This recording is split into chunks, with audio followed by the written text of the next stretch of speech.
δούλων σου, σώτερα ανάπαυσον, φυλάτων αυτάς, εις τη μακαρίαν ζωήν, την παρασύ φιλάνθρωπε.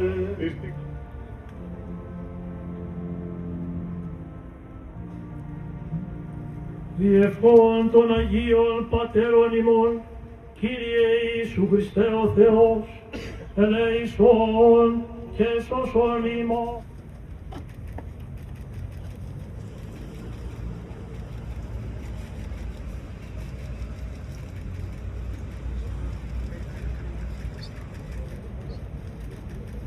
Από τη Διοικούσα Επιτροπή Εκλογικής Περιφέρειας Α Πειραιώς και Νήσων της Νέας Δημοκρατίας καταθέτει ο Πρόεδρος κ.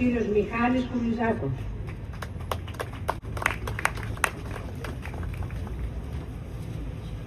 Ο Δήμαρχός μας κ. Ιωάννης Μόραλης.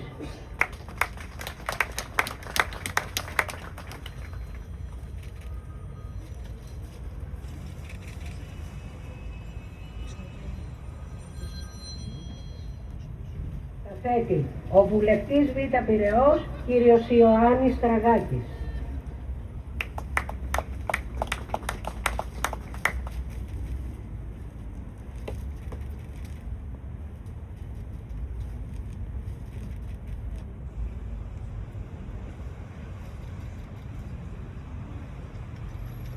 Καταθέτει ο Αρχηγός Γενικού Επιτελείου Εθνικής Άμυνας, στρατηγός κύριος Δημήτριος Κούπης.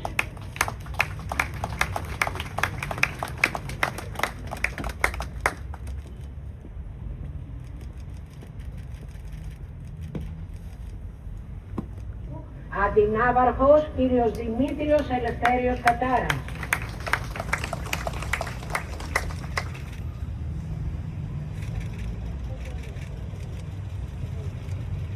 Καταθέτει ο εκπρόσωπος της Περιφέρειας Αττικής, εντεταλμένος Περιφερειακός Σύμβουλος για θέματα κέντρων logistics, διαχείρισης κρίσεων, κύριος Λεωνίδας Μανολάκος.